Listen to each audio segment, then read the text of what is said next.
$47 million. They burned every cent of it. 19 commercial buildings went up squarely on my land. No permission, no questions asked. Name's Alexander. Behind me sits a brand new grocery store, pharmacy, coffee shops, an entire shiny strip mall spread across my 47 acres in Colorado. Asphalt still steaming. That woman screaming in the distance is Vivian Blackthorne, HOA president. 3 months earlier, she jabbed a finger into my chest and told me to get off my own land, called me trailer trash, threatened to call the cops. She had no idea. I've held the deed since 1987. It's been sitting in my kitchen drawer the whole time. I could have shut them down on day one, stopped the bulldozers, buried her lawyers. But where's the satisfaction in that? Instead, I smiled, waved, handed out cold water to the crew, and watched them pour money into the ground for 18 straight months. Then I stepped forward with the deed and the biggest grin of my life. You either stop people early or let them destroy themselves. Now let me rewind. 2 years back, I was Alexander Wellington, 52, electrician from Denver, newly retired and newly widowed. Cancer took my wife Sarah after a brutal 3-year fight that wiped out our savings. Chemo, radiation, experimental treatments. We tried everything. Lost anyway. I was broke, hollowed out, ready to disappear. Then my great-uncle Silas died. A reclusive old hermit I'd met twice at family reunions. Turns out he owned 47 acres in Pine Ridge Valley, Colorado, prime land just 20 minutes from Vail ski resorts. Property values exploding. Silas lived like a mountain ghost. Paranoid, isolated. Filed his deed in some forgotten county office in 1987. Paid taxes for 36 years straight, never developed a thing. His house was a disaster. Newspapers stacked to the ceiling, coffee cans full of bent nails, air soaked with decades-old coffee grounds and motor oil. Took 3 dumpsters to clear it out. The land looked worthless to most people. Overgrown fields, fuzzy boundaries, no utilities except a well and septic. Perfect for a broken widower who wanted to hide and keep his hands busy. I parked my mobile home on the northwest corner and turned Silas's barn into a woodworking shop. Cedar shavings and sawdust replaced grief therapy. The table saw drowned out hospital beeps. Life slowed down. Got peaceful. I should have known better. Enter Vivian Blackthorne. Her white Tesla purred up my gravel driveway one Tuesday morning. Out stepped a 58-year-old woman wrapped in pearls and entitlement.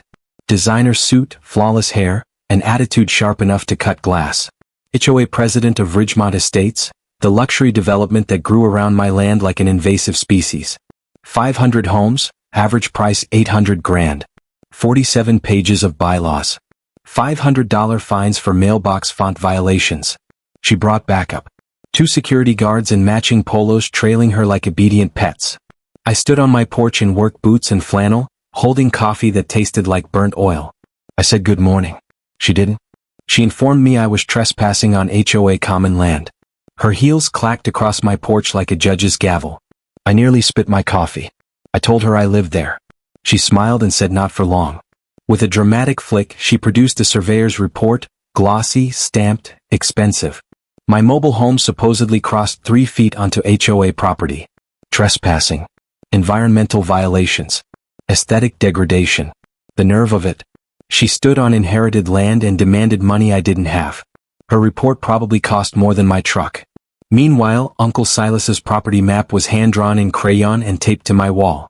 I asked what this would cost me, acting defeated. $50,000 or eviction proceedings. More money than I'd ever seen. I asked for 30 days. Her smile could freeze lava. She agreed. After they left, I walked my property lines using Silas's coffee-stained map. Every measurement dead on. Her HOA land included the empty lot behind orange fencing where construction crews were staging.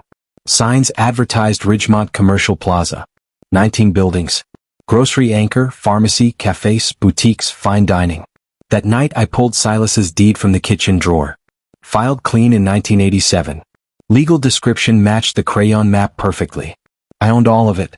Most people would have shut it down instantly. I made coffee instead and watched the sun set on the most expensive mistake in Colorado history. The next morning, bulldozers arrived.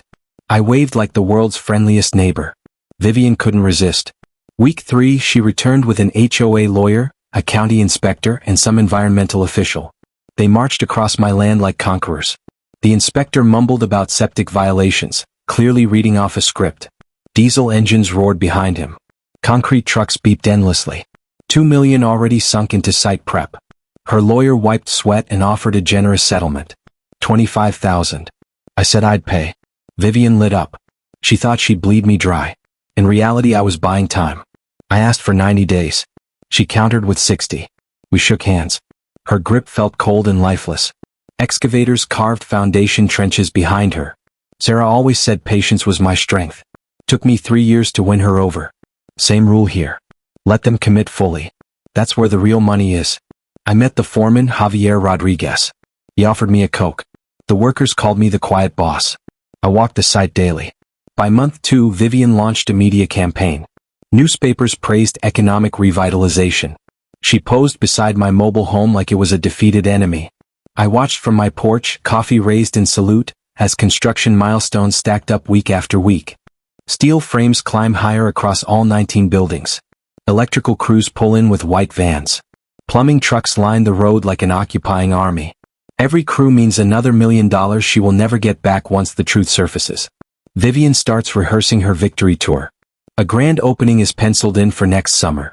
Calls go out to the governor's office. A regional bank has already dropped $500,000 for naming rights to First National Plaza at Ridgemont.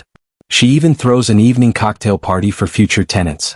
BMWs and Teslas crowd the dirt road outside my place while she charms grocery executives on land she thinks she owns.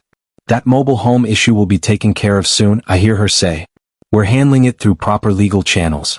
Situation. That's what 40 years of ownership turns into in her language. The irony is perfect. I document every conversation, every permit, every report abandoned around the site. I am assembling a legal file worth more than most annual salaries. Javier starts saving the best construction photos for my scrapbook. If only he knew I was collecting evidence for the largest property case Colorado has ever seen. Week 8 brings the second escalation. The inspector is back with freshly invented violations. My woodworking shop now violates zoning rules that somehow appeared last month. 15,000 in retroactive permits, he says, sweat dripping despite the cool mountain air. I tell them I'll shut everything down, shoulders slumped in fake defeat. I just need 2 weeks to clear out. Vivian almost purrs. Another win. Another step toward total control. That weekend I move all my equipment into a storage unit. Not because I'm giving up, but because I need the space. The empty barn becomes my command center. Photos sorted by date. A timeline mapped across the walls. Uncle Silas's deed copied and laminated like a battle plan. Every morning follows the same ritual. Coffee on the porch, watching progress on buildings worth more than lottery jackpots. All of it sitting on land I've owned since 1987. By month 4, Vivian's confidence goes radioactive. She comes back with new weapons. Fire marshal inspection. My empty workshop is suddenly a danger to the community. Fire Marshal Bob, a pudgy guy who clearly wanted donuts more than conflict, trudges through the barn with exaggerated concern. The smell of old sawdust hangs in the air like proof of crimes I never committed. Electrical hazards, he claims, pointing at wiring done perfectly to code. Improper ventilation. Chemical storage violations. What chemicals? I cleared everything weeks ago. The place is cleaner than most kitchens. 15,000 in safety upgrades, Bob reads from an obvious script. That's when I remember my father's advice about bullies.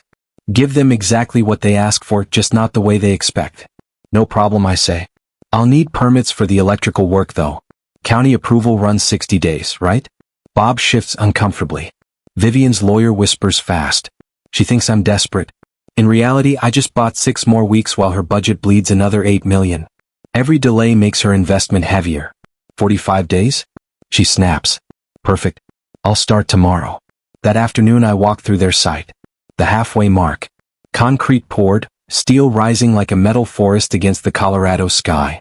Rivet guns echo off the mountains. It sounds like a victory march. Javier shows me updated renderings. Grocery store first, then pharmacy, coffee chain, a dozen boutiques. It's beautiful. Truly. Just not theirs to build. The workers invite me to eat. Tacos taste like celebration even if they don't know why. Vivian ramps up her media push. Newspapers love her rural transformation story. She poses in a borrowed hard hat, pointing at blueprints. Creating opportunity, she says. Sometimes obstacles must be removed. Obstacles meaning me. The article lists tax revenue, jobs, and $2 million a year in lease income. No mention of the squatter issue she's still handling. Meanwhile, my ritual gets sweeter. Morning coffee, watching millions burn on my land. Workers wave and shout greetings like family. Week 16 brings her most creative attack yet. An EPA inspector arrives, except it's a nervous guy in a rental car claiming my septic threatens groundwater. Immediate remediation required. $50,000 for assessment. Her demands keep climbing like a gambler bluffing with nothing. Sarah taught me during her cancer fight that urgency and big numbers usually hide panic. I ask for contamination evidence. Fake EPA man fumbles like a student without homework. Lab results pending, he says. I'll wait for them before spending 50 grand. Vivian turns 3 shades of red. They leave in silence. Another delay. Another month of irreversible spending. That night I run the numbers. 18 million and climbing. Every contractor means more money locked into buildings on my inherited land. Summer construction explodes. Roofers swarm. HVAC trucks arrive. Parking lots take shape. Vivian starts selling grand opening tickets at $500 a plate. The governor confirms. Orchestra's hired.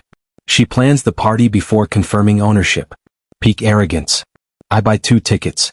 One for me, one for Uncle Silas. Week 20 brings final inspections. Same bureaucrat, same sweat. New violations. Structural concerns, he says. My mobile home creates liability and needs relocation. Temporary, he claims. 6 to 8 months. Just long enough to finish construction.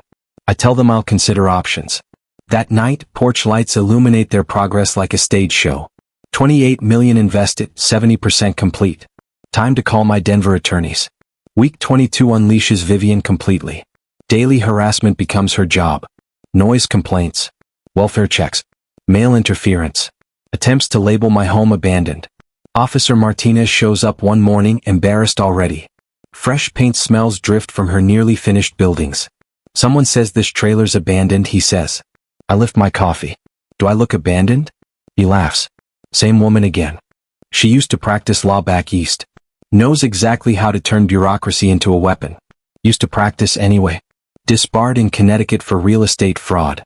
Moved here 3 years ago. Suddenly my coffee tasted like Christmas morning. Vivian had a criminal past in the exact field she was using to crush me. That same afternoon, construction pushed into the final stretch. Building shells done. Electrical and plumbing wrapped. Nail guns cracked through the air like victory shots as crews finished the exterior. 35 million invested in climbing. Every act of harassment just made their eventual collapse bigger. Vivian's media tour hit peak narcissism. Colorado Business Monthly featured her as a visionary of rural development. She posed beside scale models, hands raised like Moses unveiling commandments. Local opposition usually comes from fear of progress, she told the cameras with rehearsed empathy. Our job is education. Education. This woman was about to get a graduate-level lesson in property law. Friday night crossed into criminal territory. Power went out at 2 in the morning. A clean cut through my main electrical line. Security cameras conveniently dead. I grabbed Uncle Silas's hunting rifle, not for violence, just reassurance, and checked the damage with a flashlight. Clean, professional work. Whoever did it knew exactly where to cut. Saturday morning, Chuck from the power company examined the cable with calm curiosity. Whoever did this understands electrical systems, he said, spitting tobacco juice onto the gravel. This wasn't random vandalism. Security footage surfaced. A neighbor's camera caught a white Tesla cruising by around midnight. Registered to an HOA president. Shocking no one. Police report filed, but Officer Martinez explained the obvious. Hard to prove who actually cut the line. Tesla owner claimed she was home asleep. Naturally. Meanwhile, weekend crews worked non-stop. Store fixtures installed. Parking lot striped. Landscaping planted. From the road, the plaza looked almost ready to open. Vivian announced another photo op. A ceremonial ribbon cutting 6 weeks before opening day. More free publicity for a project built entirely on stolen land. The irony made breakfast taste better. Monday brought peak desperation. A restraining order.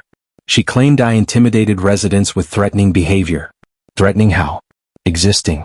Waving from my porch. Refusing to disappear on command. Tuesday's courthouse hearing felt like amateur theater. Fluorescent lights buzzing while Vivian's legal team laid it on thick. This individual creates a hostile environment, her lawyer said without blinking. Residents fear for their safety. Judge Hendricks, silver-haired and clearly immune to nonsense, skimmed the filing with visible doubt. What specific threats occurred? He observes people from his residence. Sitting on my own porch was now a crime. It's calculated intimidation meant to harass law-abiding citizens. The stupidity nearly broke me. Drinking coffee on inherited land had become criminal conspiracy in Vivian's world. Motion denied, the judge ruled. Mr. Wellington is exercising lawful property rights. Vivian stormed out like a child denied candy. Her attorneys trailed behind, whispering damage control.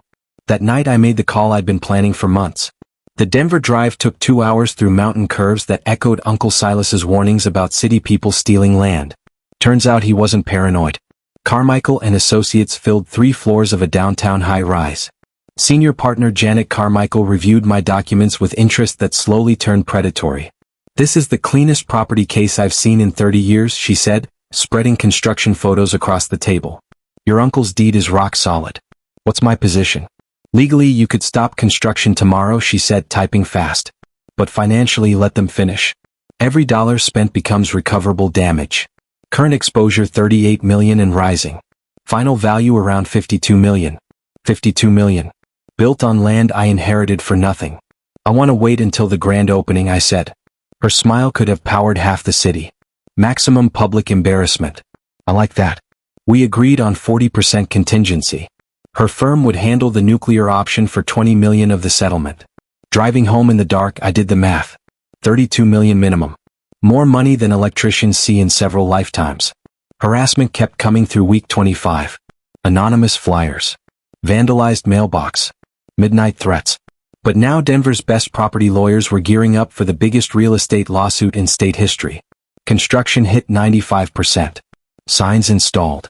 Staff training scheduled. Opening tickets selling out. Let Vivian finish her masterpiece. Every detail just made the fall bigger. 3 days after her courtroom humiliation, I made the drive that would flip everything. The idea hit while shaving.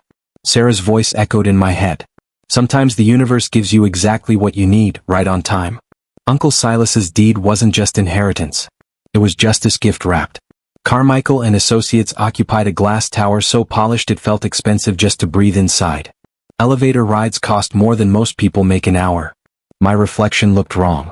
Retired electrician in cheap jeans surrounded by marble and mahogany. Janet Carmichael greeted me overlooking the front range. Sharp-eyed, 60, with the focus of someone who never loses. "Show me what you brought, Mr. Wellington." I laid Uncle Silas's deed on the table like buried treasure. The paper looked fragile, but the language was immortal. She read every line while traffic murmured 40 floors below. The silence stretched until my hands sweated. "Jesus Christ," she finally said. "Good or bad? This is property law pornography." Her eyes lit up. Perfect filing. Continuous taxes. Clean title. Your uncle understood law better than most lawyers. My coffee tasted like victory. "And their construction," she said, tapping a calculator like a kid counting candy. "Clear trespass. Conversion. Current investment 42 million. Final value 58 million.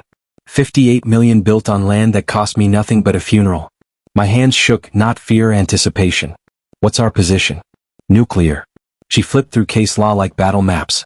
Colorado courts punish this hard. Settlements 3 to 5 times build cost. Best case, full property value plus punitive damages for fraud and harassment. 70 to 90 million. The room tilted. 90 million.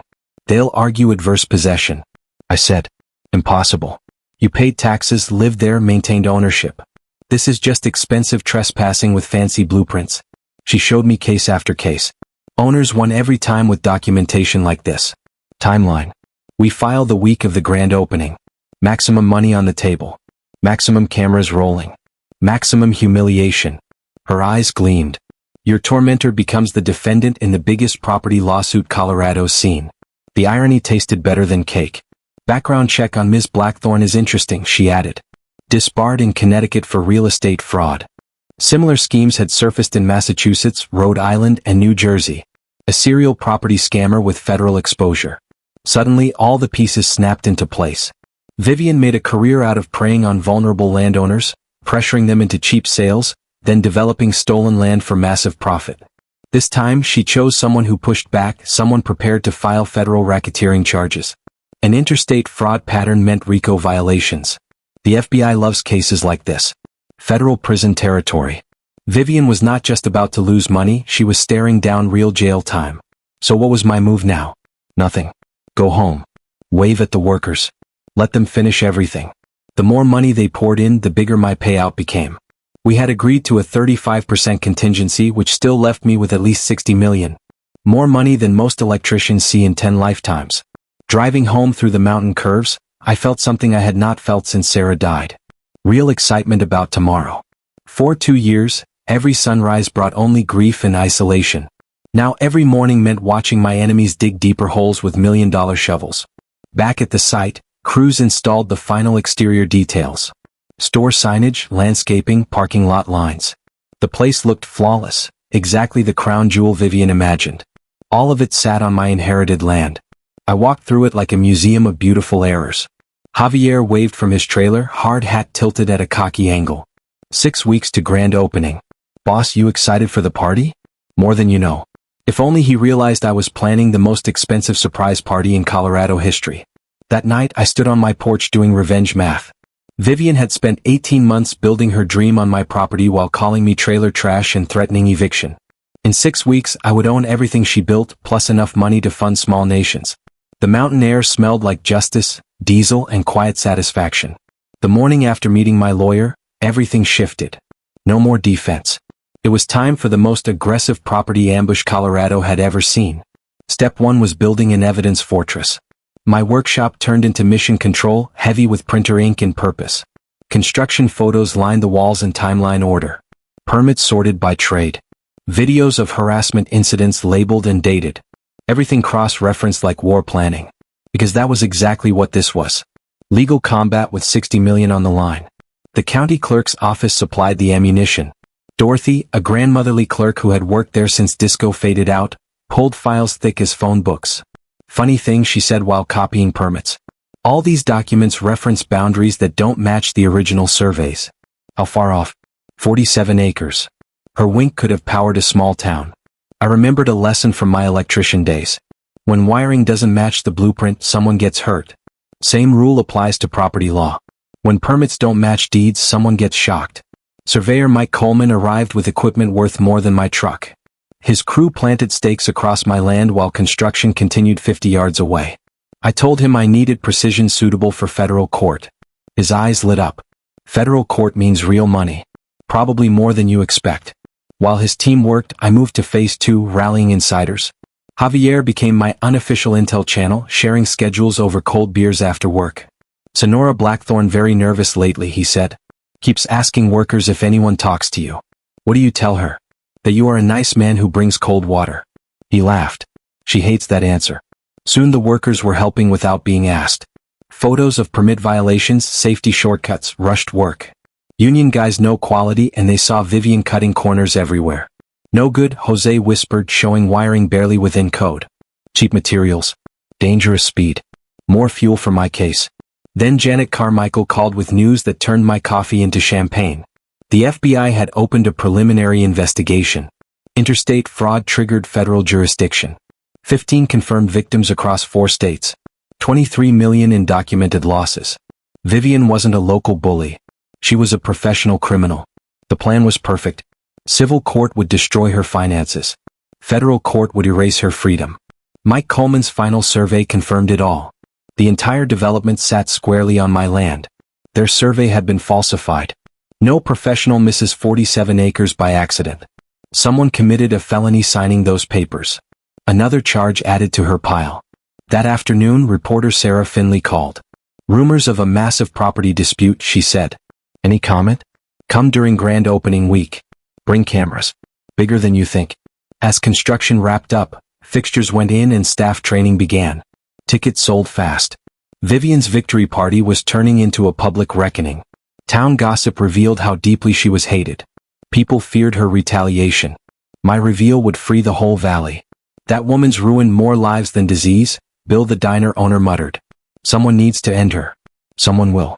Planning nights became routine. Documents, witnesses, media, timing.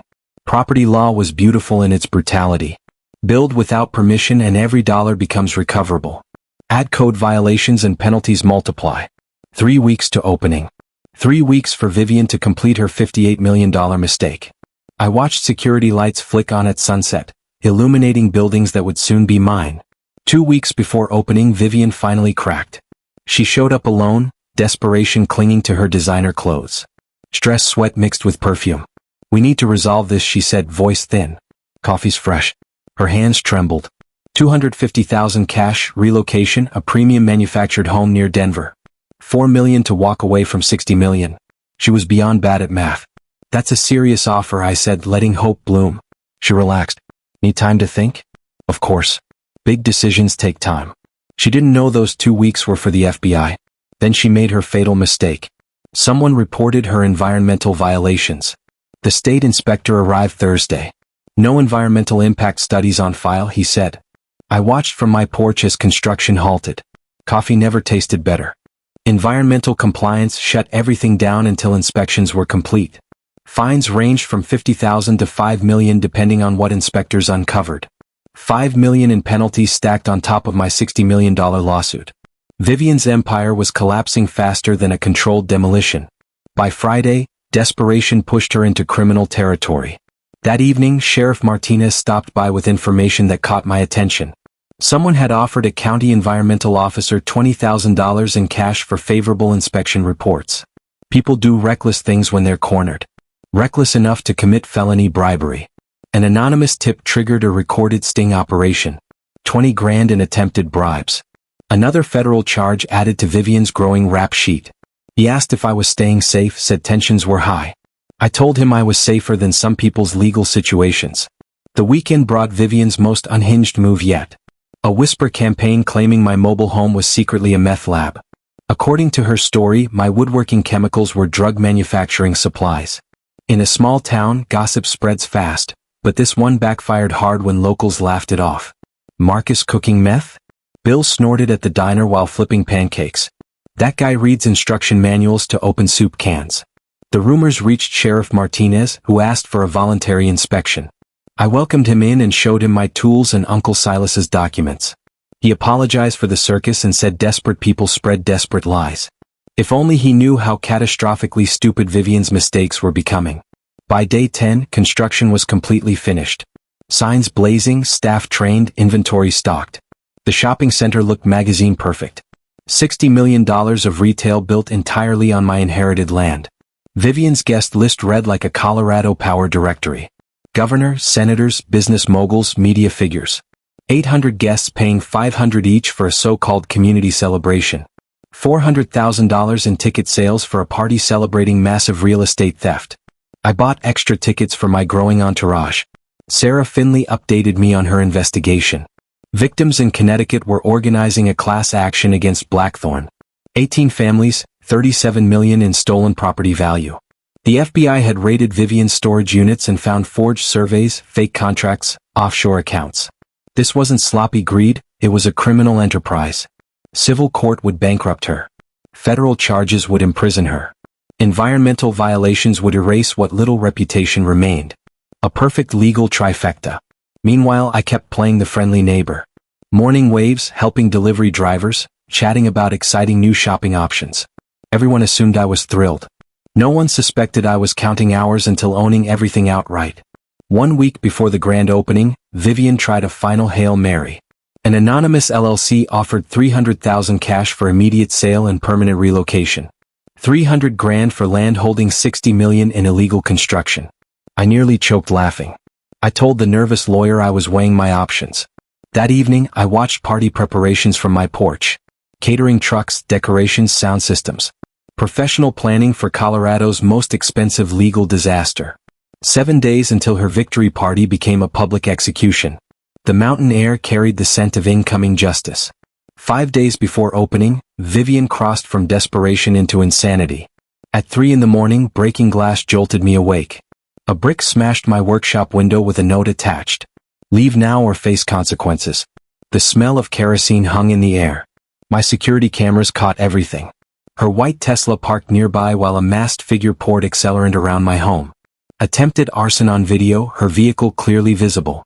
Sheriff Martinez arrived fast, fury radiating from him as he watched the footage. He said attempted arson tied to conspiracy was a federal crime. She was desperate enough to burn my house down with me inside. Backup and investigators were called. They were arresting her that night. But Vivian had vanished. Her Tesla was found abandoned at Denver Airport. She'd fled, leaving her grand opening in chaos. Without her, the HOA board panicked. From my porch, I watched luxury cars crowd the community center as voices echoed across the valley.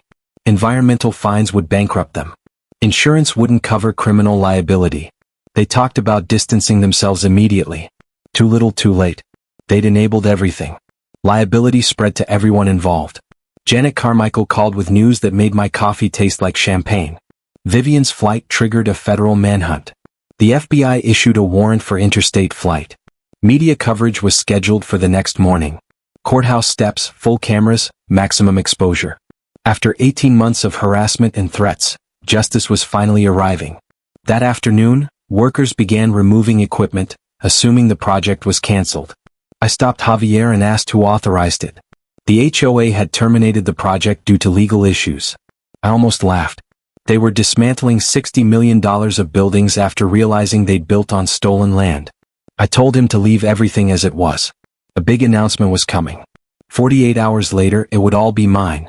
Evening brought media prep. Sarah arrived with her crew for preliminary interviews. She said the story was going national. The biggest property law case in Colorado history, plus a federal manhunt. I said I just wanted justice for Uncle Silas. She said I was about to get $60 million worth of it. They filmed the shopping center from every angle.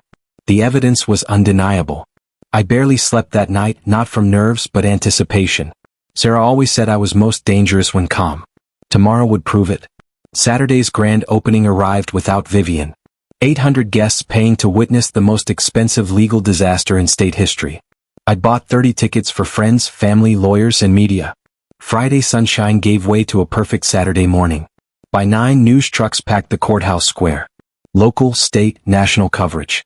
I arrived carrying Uncle Silas's original deed, soon worth $80 million. Janet stood at the podium like a general ready for battle. Behind her, displays showed the shopping center next to Silas's hand-drawn map. Perfect visuals for the cameras. Ladies and gentlemen, Janet began as every lens focused forward. We're here to address the largest property rights violation Colorado has ever seen. The crowd wasn't just reporters. It was my supporters, construction crews, regulars from the diner, neighbors who had watched Vivian's harassment up close. Even Mike Coleman, my surveyor, was there, prepared to explain the technical proof. 18 months earlier, the Ridgemont Estates HOA broke ground on a $60 million commercial project. Today we were filing suit to show that the entire development sat on land illegally taken from my client, Alexander Wellington. A low murmur moved through the reporters and spectators. $60 million in disputed land made for irresistible television. I stepped up to the microphone, calmer than I'd felt in 2 years. I want to tell you about my great-uncle Silas Wellington, I said, holding up his faded deed. People called him paranoid, the old man who filed this ownership document back in 1987 and paid property taxes faithfully for 36 years. Cameras zoomed in on the paperwork as I explained the inheritance, Vivian's campaign of intimidation, and my deliberate choice to let construction continue. Every day they worked strengthened my case. Every million they spent raised the cost of their mistake. Then came the moment I had planned for a year and a half. This morning, Sheriff Martinez confirmed that Vivian Blackthorne fled Colorado to avoid federal arson charges. She tried to burn down my home rather than admit she stole my land. The crowd gasped. Attempted murder pushed the story from a civil fight into a criminal conspiracy. But what Ms. Blackthorne didn't expect was what happened next. A white Tesla screeched into the courthouse lot. Vivian jumped out wearing an orange prison jumpsuit, wrists cuffed, FBI agents on both sides. They caught her at the Chicago airport trying to board a flight to a country with no extradition treaty. The timing was flawless. There's the defendant now, I announced as cameras swung toward her walk of shame. Vivian saw the media frenzy and snapped. This is fraud, she screamed. He forged that deed. This is a conspiracy to steal my development. FBI agent Rodriguez calmly stepped to the microphone. Ms. Blackthorne was arrested while attempting to flee prosecution for multiple felonies, including arson, interstate fraud, and racketeering conspiracy. The crowd buzzed. A live arrest during a property lawsuit announcement was television gold. My client legally owns this land and has documentation proving Ms. Blackthorne's construction represents $60 million in property theft, Janet said, displaying the survey overlay showing total trespass. Vivian's screaming escalated. You can't steal my buildings. I spent everything. This will destroy hundreds of jobs. Ma'am, Agent Rodriguez replied evenly, you built on someone else's property without permission. That is theft, regardless of your investment. The irony was perfect. Her grand opening was 4 hours away, but the guest of honor was being taken into custody on live TV. Sarah Finley stepped forward for the exclusive interview I promised. Mr. Wellington, what's your message to property owners facing harassment like this? Document everything. Be patient. Let criminals ruin themselves with their own greed. That clip ran for weeks. The governor's office immediately canceled his appearance.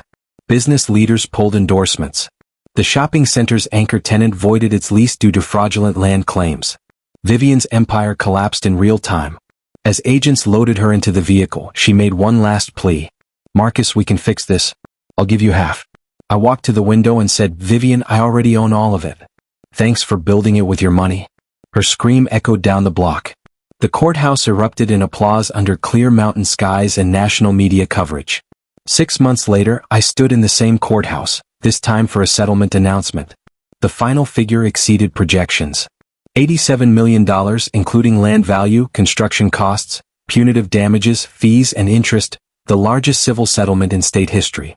Vivian received 25 years in federal prison for racketeering, arson conspiracy, and interstate fraud. Her victims in Connecticut finally saw justice. The FBI seized $40 million from her offshore accounts. But money wasn't the real win. Transformation was. I honored Sarah's memory by founding the Sarah Wellington Cancer Research Endowment at the University of Colorado, $20 million to fund treatments that might spare other families our loss. The rest established the Pine Ridge Valley Conservation Trust. Uncle Silas's 47 acres preserved forever as public parkland. No development, no HOA, no bullies like Vivian. I donated the shopping center buildings to the city for community use. A senior center, expanded library, youth recreation space, and small business incubator replaced corporate profit. The newspaper called it revenge turned into healing. I saw it as Sarah turning something ugly into something good. Javier Rodriguez became park supervisor, running trails and education programs with the same pride he once showed on the job site. Best boss I ever had, he said at the ribbon cutting. You turned a construction project into something that helps everyone. Every September, the community holds a Truth and Transparency Festival on the anniversary of Vivian's arrest. Families gather for food, music, and stories about standing up to corrupt authority. This year, Agent Rodriguez spoke about reporting fraud. Sarah Finley won a journalism award for her investigation into interstate real estate scams. Even former Ridgemont residents joined in. Once Vivian's grip was gone, they replaced the HOA with a Democratic council. We were so scared of retaliation that we forgot we had power, said former Treasurer Bill Matthews. Your courage showed us how to fight. Personal healing surprised me most. After Sarah died, mornings brought nothing but grief. Woodworking helped but didn't fill the void. Fighting Vivian gave me purpose. Winning gave resources beyond imagination. Turning destruction into community benefit gave meaning to Sarah's life. I built a small cabin at the park's edge, close enough to watch over things, far enough for peace. Uncle Silas would have approved. I adopted a German shepherd named Justice who patrols the land like she understands the joke. Coffee tastes better now, on a porch overlooking trails where parking lots were planned. Kids play on equipment funded by the woman who tried to evict me. The Colorado legislature passed the Marcus Wellington Property Rights Act requiring independent verification before major construction. No more fake surveys. No more corrupt inspectors. No more land grabs. Law schools teach the case as a lesson in patience defeating corruption. My favorite outcome came last month. A widow from Grand Junction called about HOA harassment over her late husband's workshop. I drove out with copies of Uncle Silas's deed and our legal precedent. The bullies backed off in 48 hours. Sometimes justice multiplies. Sometimes standing up to one bully empowers others. Sometimes patience and documentation beat greed. As Sarah used to say, the universe gives us what we need when we need it. Uncle Silas's so-called paranoia became the tool that destroyed a criminal enterprise and protected a community. Sunsets now paint the preserved valley in colors he never saw but made possible. Justice smells like mountain air and vindication. So yes, Alexander inherited worthless land and turned it into an $87 million retirement. But the real story is this. A grieving widower buried under cancer bills taught the most expensive lesson in property rights history. He could have stopped construction on day one with a 1987 deed. Instead, he let Vivian spend 18 months and $58 million building for him. That wasn't luck. It was strategy. Sometimes the best way to defeat a bully is to hand them a shovel and let them dig. Vivian mocked him while making him rich. She cut his power while he documented federal claims. She fled while he cashed the biggest check in state history. He turned patience into a weapon. So here's the question. When someone tries to steamroll you, do you fight right away or do you let them destroy themselves? Tell me in the comments. Subscribe if you believe patience pays off. Next week, the grandmother who dismantled her HOA with a single records request. Document everything. Stay patient. Let bullies expose themselves.